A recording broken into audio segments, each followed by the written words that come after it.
Pleased to be welcomed by two-time Olympic medalist and, I don't know, am I allowed to say gold medalist favorite this time? Scotty James, you tell me.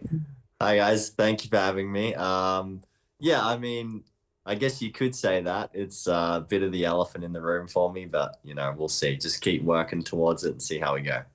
Are you in full Olympic prep mode now as we are just a little bit away from the beginning of the Milan Cortina Winter Olympics? Yeah, I feel the clock is ticking. It's definitely getting closer and closer, and yeah, I'm in full preparation mode now. I've been training pretty extensively for the past few months, and the season's been underway. So yeah, just trying to get the last little tweaks and little things adjusted before then. Got a little bit of time left, and hopefully we'll have it all fine-tuned by the time Milano comes around.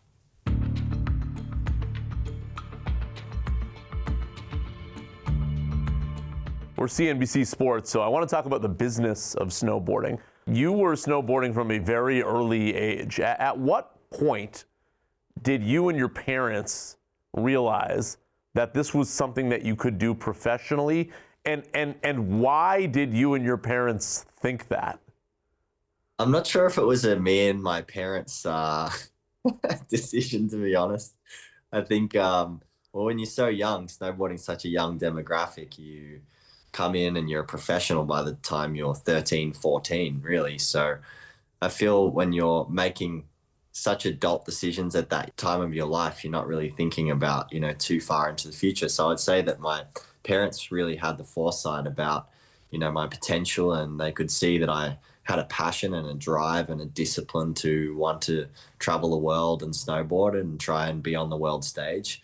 So I would give credit to my parents there. I think that they really, had the courage to be curious about what I could discover in my professional career, snowboarding, and we were able to realize that. I think obviously later in my career, as I hit my teenage years, of course, I started to see how I could materialize it into more of a professional career.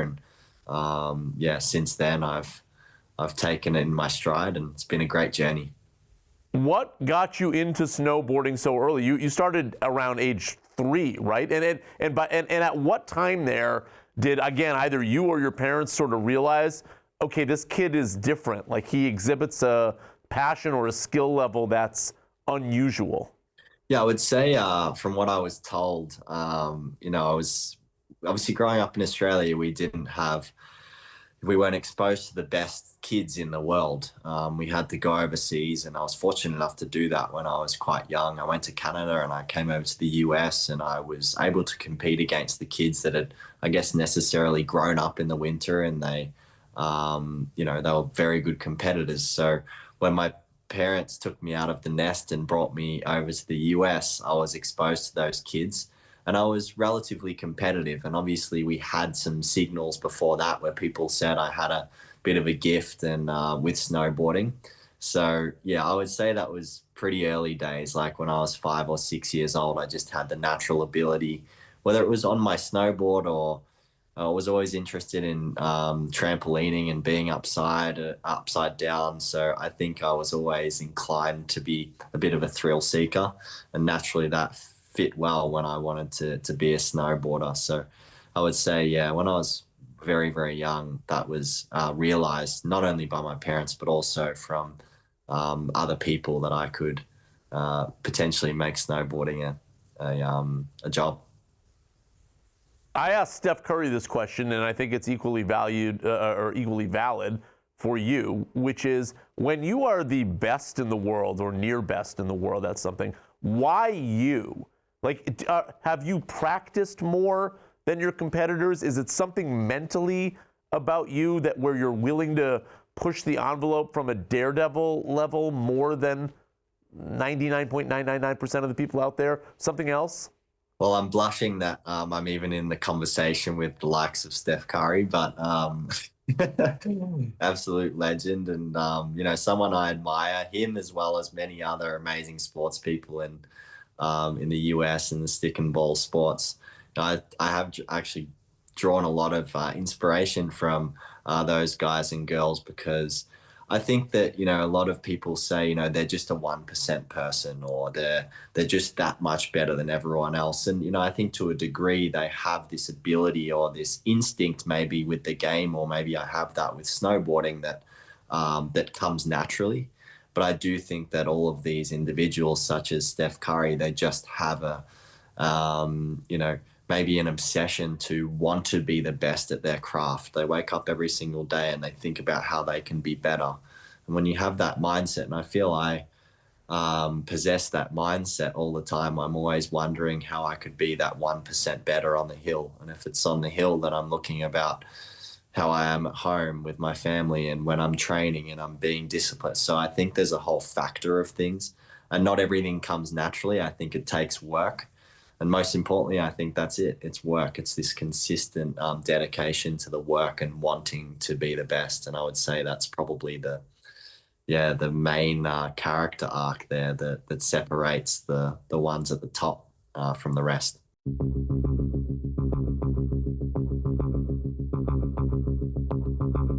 So walk me through the profession. And so you reach the Olympics by the time, when you're 15, you're starting to get sponsorships at that point. But then when the Olympics is over, you need to make this a job. Are you subsisting off the prize money for tournaments? I know there's the X Games, and I know you want to build out a full-time league to make professional snowboarding more of a profession. So maybe explain to me how you have made money up until this point, and then what your vision is for how pro snowboarders will make money moving forward.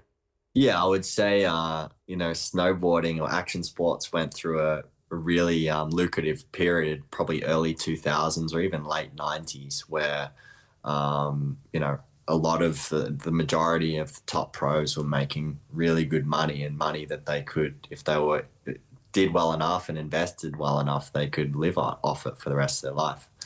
And then I kind of, after 2010, it went into a bit of a lull period, and it was a pretty challenging time because a lot of brands came into the sport, came out of the sport, and it was challenging. But, it's been an exciting chapter for me personally. I've always really made the majority of my income through amazing partners, and then obviously doing well in competition. So you earn prize money in the competition. It's not a lot of money, but then you have incentives in your contract. How much money is it for like a standard tournament? How much are you winning if you finish in first place? Presently at the moment, it can go anywhere between 25,000 and 50,000.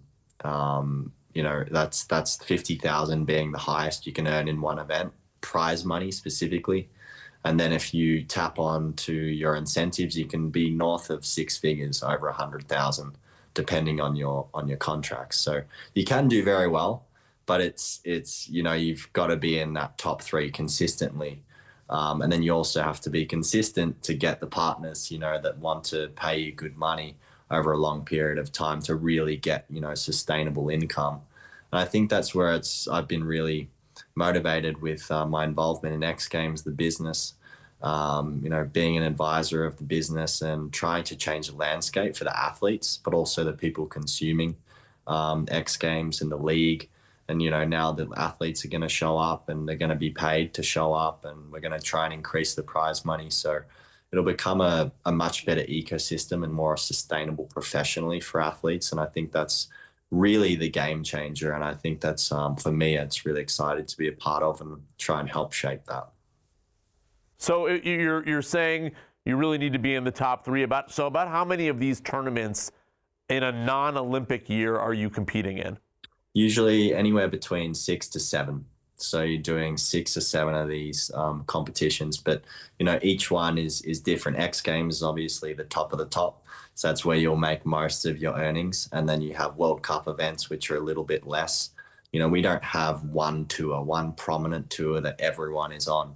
And I think that's also one of the issues because, it's relatively fragmented when it comes to actually all of it being in one pot. That would actually be obviously far better situation, but it's just the world we live in. And I think over time now, we're going to work on doing that so it can be a much stronger industry all round. How many pro snowboarders today would you say make a pretty good living doing this? Is it 10, 15, 20?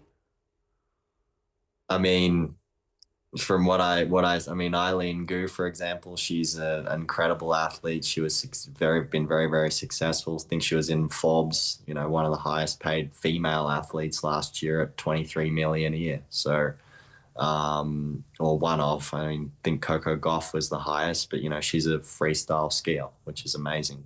And she's incredible to have in the industry of freestyle. But yeah, I mean, I would say, I don't know the number off the top of my head, but I would say anywhere between probably 5 and 10 could probably say after their career, or maybe even less than that, would say, okay, I can not work the rest of my life and be okay. And that's hard because there's a lot more than 5 to 10 athletes out there at the moment.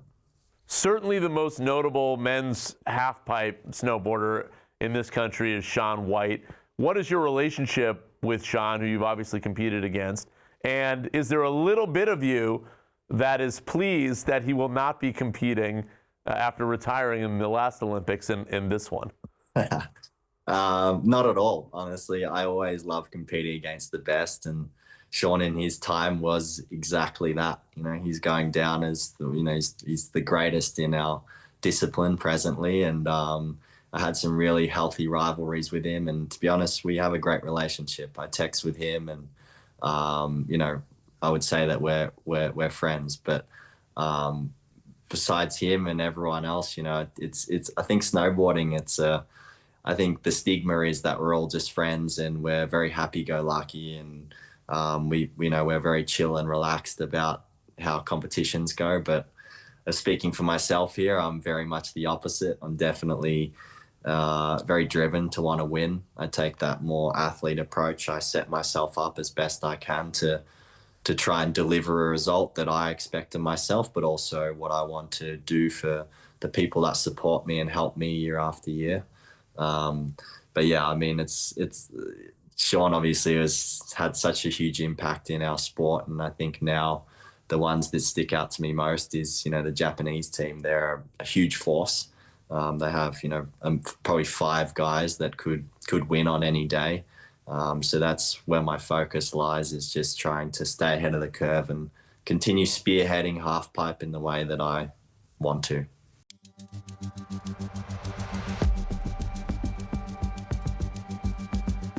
You mentioned how there was a lot of heat behind snowboarding in the early 2000s, and then there was a lull around 2010. Why do you think that happened?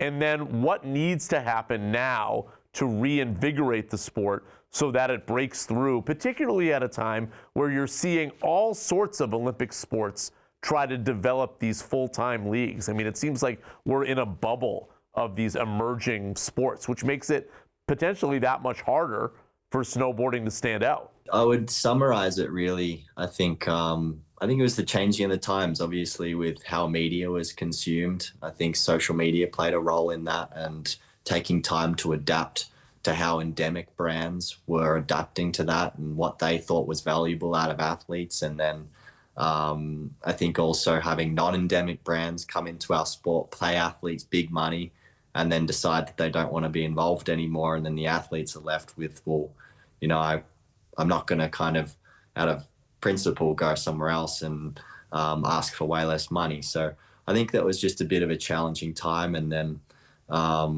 that's kind of very surface level where I think it was. But I think also the disciplines, and we need to build more heroes and more names in the sport so that people can follow.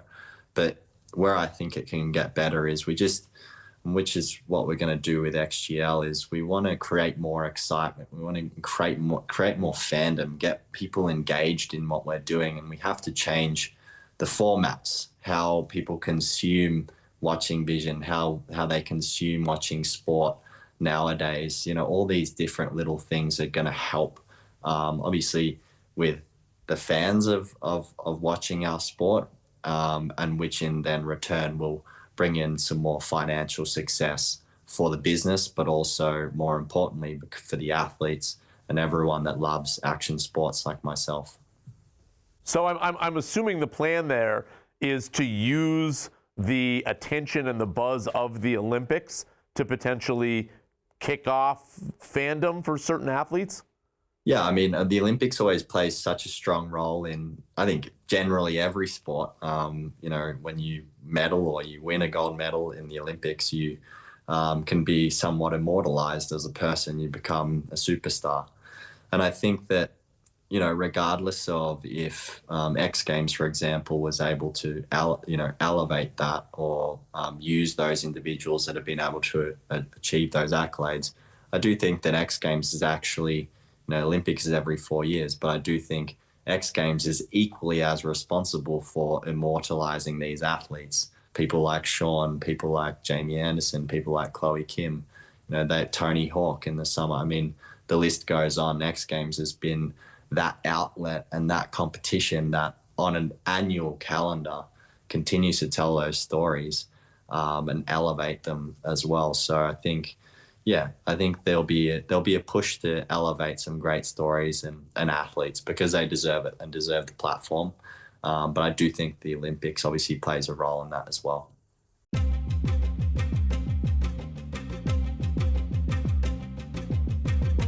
If you turn on CNBC these days, I'd say 50% of the time someone's talking about AI and the impact of AI on the market. Are you using artificial intelligence at all in your training regimen in new ways? Yeah, I mean, I use so much video. You know, if I'm not in the gym or training or having a conversation with someone, probably on my iPad looking at footage of me training, trying to critique it and get better. I think technology is obviously always developing in our world. I have some amazing partners on my side who we work on different ways to be better from a technology perspective. And, you know, I think last year X Games actually used the first ever AI judge, which was pretty interesting about how that judged, you know, our sport, specifically my discipline. So I think we're starting to see that trend come into our world as well. And yeah, I think it's invited an exciting time, but yeah, it's an interesting point.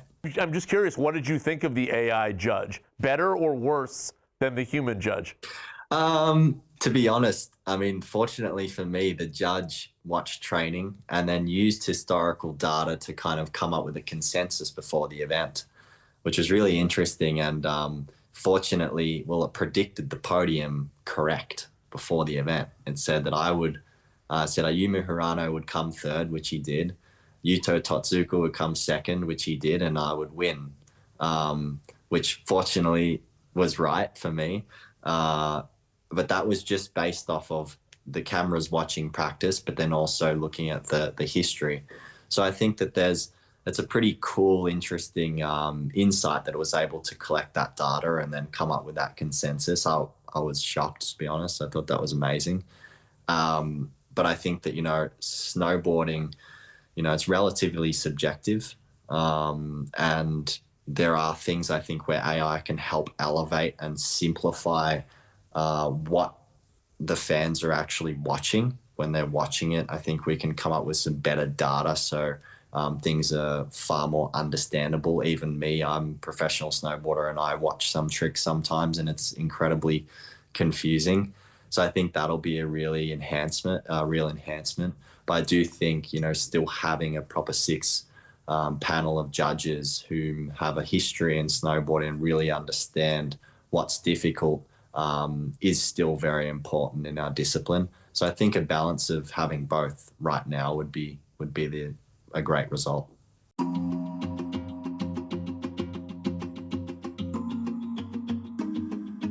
One of the unique things about the Olympics is it's only every 4 years, so you get so few cracks at this. I'm curious what your competitive mindset is heading into this one. Is it gold medal or bust, particularly with something that's such a daredevil sport where in the back of your mind, you always have to be worried about your health in addition to, you know, where you place?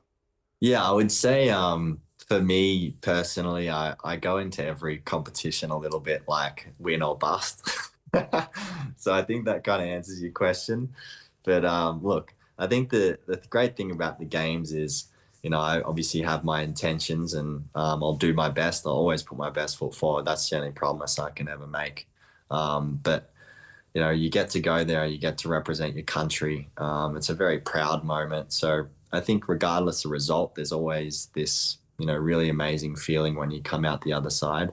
But yeah, I mean, for me, I'm always pretty keen to do my best, and the intention for myself and my team to always win. And I will do my best to make that happen.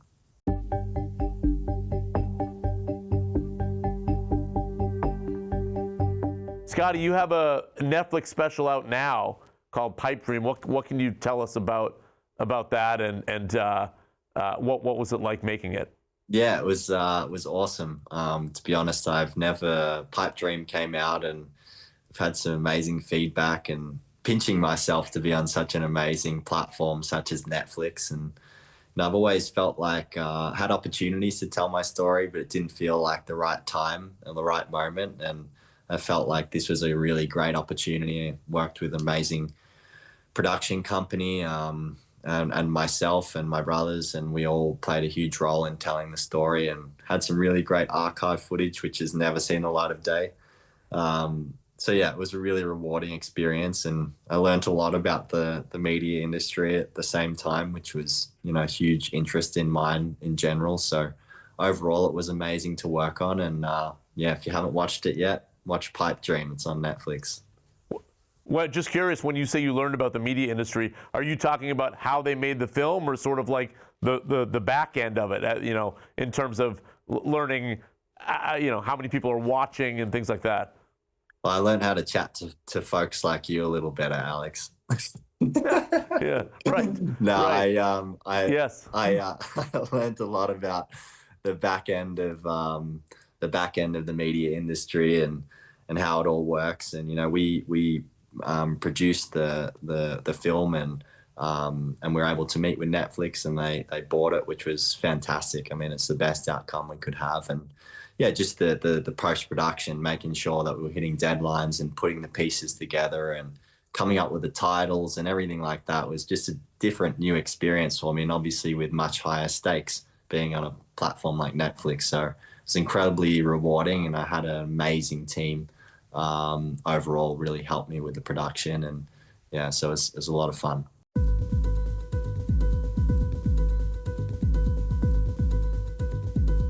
Last question, Scotty. I know you're in your early 30s now. You have some other business interests. You have a production company, a series of investments in tech. Are you starting to think at all about life after snowboarding?